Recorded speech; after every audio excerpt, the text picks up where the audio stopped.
right. Sinister plotters. Yeah. Are you ready for another deep dive? Always. This one is fresh off the digital press. It is. I am very excited to dig into this. You too. Last time we left Sarah in a very precarious situation. Yes, we did. She's been rescued, thank goodness. But with a little bit of a twist, an alien weapon has been integrated into her arm as a prosthetic. Big time game changer, right? Yeah. So this time the focus shifts away from Sarah a little bit, and we're going to the enclosed city of Sidmantalis. Sidmantalis, yes. And from what I've gathered, this place is full of contrasts. Visually, it's just so different from everything else we've seen. Totally. Like the last bastion of true human civilization, they say. Right. Right inside this dome, protecting them from the wastelands. Yeah, so different. It is, he paints this picture of a beautiful place. You know, it's this gleaming dome that's protecting humanity from the ravaged wasteland outside. Right. And he talks about, you know, lush gardens and advanced technology and even this fascinating religion based on animal deities. Almost utopian. Yeah, but something about it feels a little bit off to me. Yes. Like there's something else going on there. Yeah, there's this underlying authoritarianism. You know, there are strict rules and enforced allegiance, and you get the sense that the ruling clergy control everything. Yeah, it's less a paradise and more like a gilded cage kind of a situation. Yeah, it is. I'm also getting a sense from how the city is physically structured that this is intentional. Mhm. You know, they've got this cordon sanitaire, an electromagnetic dome that's protecting them, but it's also creating a very stark separation between the inside and the outside. Right, and it also creates a stark contrast in living conditions. Inside, everything is meticulously ordered and controlled, and outside we get glimpses of, you know, people having to survive off of the city's discarded waste. Right. Like a whole cottage industry built around scraps. Yeah. It's a brutal reminder of the realities beyond the dome, right? But it makes you wonder who's really in control here. Exactly. Like, who benefits from all this order? This is a society that looks perfect on the outside. You know, everything is great. It's this utopian. Yeah, like who wouldn't want to live in this dome? Exactly. It's protected. It's beautiful. It's got all this greenery. Yeah, the cathedrals, the parks. All right. The Luminarium even talks about these parks with animal-shaped bushes. Oh, yeah. It's very detailed. I love those little details. Oh, it's beautiful. But then as you get deeper into it, you start to realize, Yeah. wait a minute, this is all based on control. Right. And the religion is so interesting because it's based on this book. This is where it gets really wild. I know, right? Can you imagine? Their holy book. Is Mutual of Omaha's Wild Kingdom. Seriously. Seriously. It's a nature documentary. It's wild. Right. That's their scripture. It kind of makes sense. Okay. The show is all about, Animals? yeah, animals, but also survival, Okay. adaptation, you know, respecting nature. Right. All things that are pretty important in this post-apocalyptic world. Yeah, I guess so. And the Luminarium talks about how the book isn't really the point. It's the values it represents. That's fascinating. Right. I remember you saying you love mythology. Oh, yeah, totally. Like to see how they took this, This pop culture thing, yeah, and made it sacred. it's amazing. Yeah, how they adapt. Especially after something like this invasion, you know? Right, are they just desperate? Or is there something more to it? And it's not just the book, right? No, the whole religion is based on these animal aspects. Yeah, everyone has one. Everyone, even the clergy, I don't know how I feel about the masks, though. the personas. Yeah, supposedly for anonymity and equality. Right. But come on. I don't know. I don't buy it. I don't either, knowing Aaron Hill. Yeah, he's got something like his sleeve there. Yeah, I bet there's something more to it. Yeah, it makes me think of like all those historical examples Oh, yeah. where people use masks and anonymity to do bad things. Right. It hides their identity while they're in power. So imagine a society where your personality, your values, are represented by an animal. Okay. That's the essence of aspects in Sidmantalis. People wear pendants with their animal emblem. They have it embroidered on their clothes. Even their names reflect it. I see. Like we meet Lagos, who's associated with the rabbit aspect. Oh, so he's like So he's quick and adaptable. quick and adaptable. Okay, I can see that. Uh-huh. And then there are the personas, which are animal masks worn by the clergy. I see. No one's face is shown, so everyone is supposed to be equal before their god. But is everyone truly equal? The Luminarium hints that it's not that simple. Like there's still a power structure? Especially with the Sentinella. Yeah, those elite guards. Yeah, they enforce the rules. So we've got this city Yeah. all about order and this unique religion. Mm-hmm. But then the chief cleric dies, Right. and that's where Cygnus comes in. Exactly. Steps right into that power vacuum. And in chapter 7, Oh, boy. he's ambitious. Yeah, he wants to change everything. Really? Yeah, like get rid of the masks. But they're like a core part of the religion. I know, right? Doesn't seem very equality for all, does it? Yeah, he wants to be seen. Yeah, he's like, the people need a leader. A strong leader. Yeah, not just Yeah. someone hiding behind a mask. Right. And the Luminarium even quotes him. Oh, does it? Yeah, he says something like, The quote. the flock needs a shepherd, not a shadow. Oh, that's good. Yeah, that great. Yeah, he wants to be front and center. Totally. And that's where we get this conflict. It makes you wonder what his real motives are. Yeah, like, is he really a true believer? Or is something else going on? And then we meet Trinidad Ah, yes, the blind prophet. and Riley. Her telepathic companion. Okay, so This is where it gets good. it does. They're this incredible duo. Right. She's blind, he's mute. And they communicate telepathically. Yeah, it's amazing. That's got to be a unique experience. I know, right? Like they're two halves of the same whole. I wonder what that's like. Me too. But anyway, Right. Cygnus, he frames Trinidad for the chief cleric's murder. I know, right? Can you believe that? What? Yeah. Well, okay, so he's not just trying to reform the religion. No. He's eliminating anyone who might oppose him.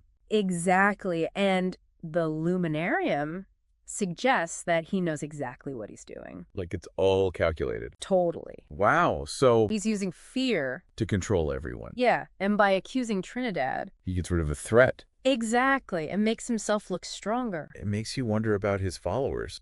Do they know what he's doing? Are they true believers? Or are they just afraid to speak up? Good question. Then there's this whole Annunciation ceremony thing. Right. That's where Cygnus officially becomes Leo. Oh, right. He takes the lion persona. Right. And it's a huge event. Like all the young initiates get their aspects too. Yeah, it's like a coming of age ceremony mixed with religious ritual. Wow. But that's also where Leo. Right, Cygnus or Leo now, I guess. Yeah. He publicly accuses and arrests Trinidad. Wait, he uses the sacred ceremonies Yeah, to make a power play. pretty much. That's ruthless. It is. So not only is he controlling the narrative, he's sending a message. Right.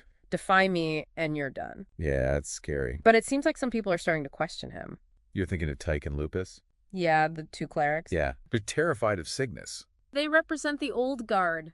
Yeah. They like the tradition. And they're like, whoa, this guy is power hungry. Exactly. They see right through him. It's like this clash of old versus new. It is. Tradition versus change. Yeah, it makes you think about, like, what does it really take to survive in this world? Right, because it's not just about surviving the aliens. Exactly. It's about surviving each other. And figuring out how to adapt to this new world. Yeah, and where do you fit in? Right. What do you believe in? Yeah, so where does Trinidad fit into all of this? That's a good question, because she's kind of on the outside.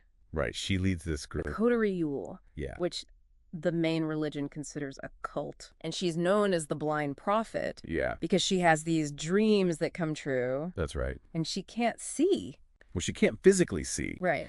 but she has this amazing connection with Riley. So they've got this really unique bond. It's beautiful, It is. It really is. but also kind of dangerous in this situation. Oh, yeah.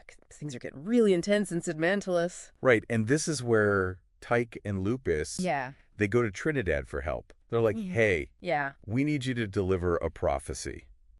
What? I know, right? Like, they want her to manipulate events. Well, they're desperate. Yeah, but it seems a little hypocritical, It does. doesn't it? Considering how much they're against Cygnus's methods. I know, right? But that's what I love about Aaron Hill. Yeah, He doesn't make it easy. right. He puts these characters in these impossible situations. Yeah, they have to make these tough choices. Exactly. So what happens next? Well, there's this grand ceremony, Oh, yeah. the Annunciation in the Central Cathedral. Okay. It's this huge, opulent thing. Yeah. The Luminarium goes into detail about all the decorations and the ritual. It's costumes. Yeah, it's supposed to be this amazing spectacle. It is.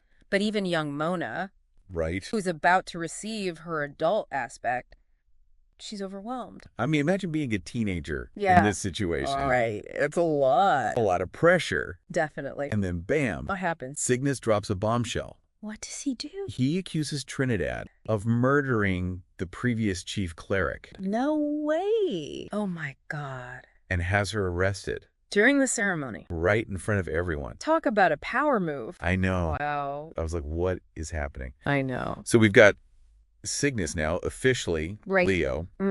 Right. He's in charge. In control. Yeah, and he's already manipulating everyone. What's going to happen to Trinidad and Riley? I don't know. Oh, man, this is intense. It is. This city is starting to feel less like a sanctuary and more like a powder keg ready to explode. I agree. Yeah. And speaking of explosions, Yeah. we have to talk about Sarah for a second. Because while all of this is going down in Sid Mantalis, Right. she's dealing with her own challenges, adapting to this newly weaponized arm. Right. Hill calls her a secret weapon, Yeah.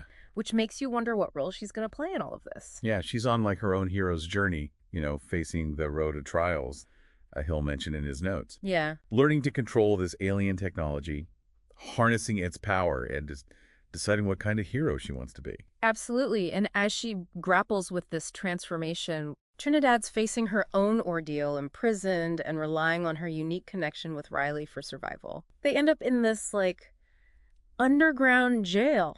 And the Luminarium describes this jail as, cold and damp and just echoing with silence. Oh, that's awful. It's like a total contrast to all that, opulence and beauty up above. Right. It shows you what happens when you question authority. Exactly. But there's one interesting character. Oh, yeah. Urso? Right. One of the Sentinella? Yeah, basically like the holy guard of the city. Yeah, they enforce the law and everything. Right, they're the muscle. And Urso, he actually expresses doubt. Does he really? Yeah, he's like, I don't think Trinidad did it. Wow, that's a big deal. I know, right? Especially because, everyone else is just... Yeah, they're falling in line. Yeah, they're afraid of Leo. Yeah, But Urso... got doubts. Yeah, that's going to mean something. Right? Yeah, I think it shows that not everyone is totally convinced by Leo. Exactly. And the Luminarium mentions that there are a lot of people in Sid Mantalis Yeah.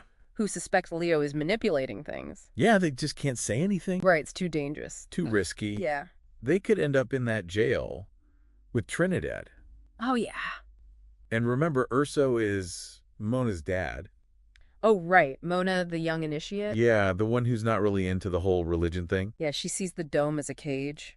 Right. She wants freedom. Yeah, she wants to see the outside world. Kind of yearning for something more. Absolutely. It makes you wonder if Mona will follow in her dad's footsteps. Oh, I hope so. Yeah, me too. That would be interesting to see. Right. Will she start questioning things? Mm. Will she stand up to Leo? Yeah. I guess we'll have to wait and see. So we've got Trinidad and Riley in prison. Right. Urso secretly doubting Leo. Yeah. And Mona possibly rebelling. Yeah. This is a lot of tension. Oh, yeah. Something's got to give. Yeah, but before we get to that, Okay. I have to ask. Yeah. What is Leo really after? What's his end game? Yeah. What are his true motives? Well, there's this scene Yeah. in his private solar. Ooh, that sounds fancy. It is. Yeah. The Luminarium talks about how it's decorated with all this gold and silver and animal-shaped topiaries. Oh, yeah, those. It's very over the top. Yeah, it's like he's trying to show off his power. Exactly. He wants everyone to know who's in charge. And in this scene, he basically admits Yeah, he wants absolute power. he does. Yeah, he sees Trinidad as a threat. Of course. Yeah. And he plans to punish her and Riley. But it makes me wonder, what role will they play in the bigger picture? Right. Hill mentioned a significant change to Trinidad's story, where she and Riley wander the wasteland before encountering the heroes. That's right. What will that journey entail? That's the million-dollar question. I know. And it brings us to another intriguing element that Hill introduces in this chapter, the Spice Road. Ooh, what's that? So imagine a secret network of traders and shelters Okay. operating beyond the control of Sid Mantalis, Right. surviving in the wasteland.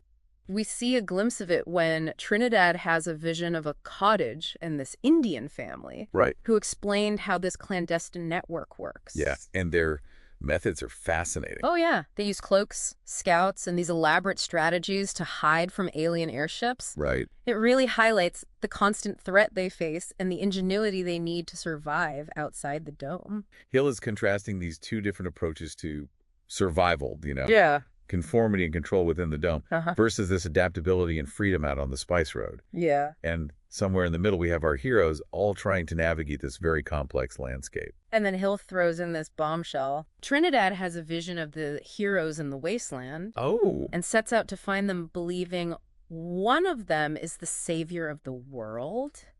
Wait a minute. Hold on, a savior. Yeah. Now things are getting really interesting. Right. But she's imprisoned in Sid Mantalus. She is. How could she possibly find them? Well, that's the mystery. Yeah. But Hill does give us a hint. He mentions a place called Solos. Solos was mentioned before. Right, in previous chapter. Yeah, as a possible safe haven. Yeah. From the aliens. A barter town where Trinidad might finally meet the heroes. It's like a crossroads. Yeah, it's like a crossroads where their paths are going to converge. This is why I love this series. Me too. Hill just keeps dropping these little breadcrumbs, these tantalizing hints. But before we get ahead of ourselves, what do you think the Spice Road represents? I think it represents rebellion. Rebellion. Yeah, it's like a rejection of Sid Mantalus's control. Interesting. Yeah, it's like these people are choosing freedom. Yeah, they're making their own choices. Even though it's dangerous. Even though it's hard. Right. I love that. Yeah, it's inspiring. It is. It's like a flicker of hope. Yeah. In this dark world. In this crazy world. Yeah. Yeah. So where do we go from here? Well, I think one of the things that we really need to talk about is while Trinidad's dealing with the fallout from, Cygnus's ambition and everything that's going on, right? Sarah's on her own journey of adaptation. She is now literally fused with this alien weapon. Right. Yeah, it's a real turning point for her character. It is. You can almost feel the weight of that transformation. Yes. How do you think Sarah will handle this newfound power, especially given that it's tied to her missing arm? It's a double-edged sword, right? She gained this incredible weapon, but it's also a constant reminder of her loss. And the notes even mention that this alien tech is unlike anything humans have ever encountered. Right. It's not just a tool. Right. It's an extension of her being. It makes you wonder about the long-term consequences of that. Is it going to change her physically, mentally? Could there be a dark side to wielding this kind of power? Well, and Hill definitely hints at that in the Luminarium. Yeah. He talks about how this is going to be a road of trials for her, pushing her to her limits both physically and emotionally. It's not just about learning to use a weapon. Yeah. It's about discovering what she's truly capable of. Exactly. And it's classic hero's journey stuff. Right. But with that sci-fi twist. And speaking of heroes, where does John Darby fit into all of this? Oh, that's a good question. We haven't talked much about him yet. No, we haven't. But he seems to be stepping into a leadership role with the Resistance. He's an interesting character, right? He is. This former gunnery sergeant trying to find his place in a world gone mad. Yeah. He's got the military experience, the tactical knowledge. Right. But he's still an outsider grappling with, the trauma of the invasion. And we get a glimpse of that in Chapter 6 when he kind of recounts his backstory a little bit. Yes. About that mission gone wrong. Yes. And you can really feel the weight of that experience. Yeah, he's carrying a lot of baggage. Yeah. But he's choosing to fight right. to help others survive. It's what makes him compelling. He's not your traditional hero, but he's stepping up when it matters. Absolutely.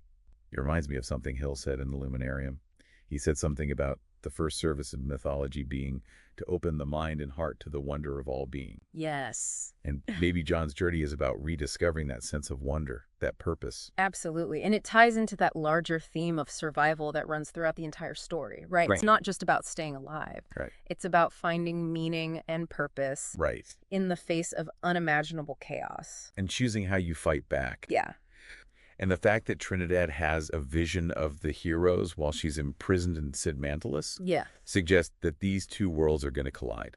I think they are. Oh, yeah. In a big way. This is a recipe for conflict.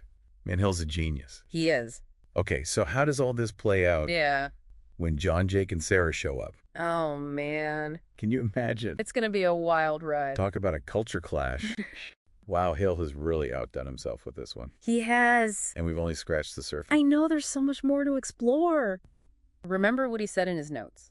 What was that? He said, a good story should stay with you long after you've finished reading it. Oh, yeah. It should make you think, make you question, make you wonder. Well, mission accomplished, Aaron Hill. Mission accomplished. Okay, so sinister plotters. Yes.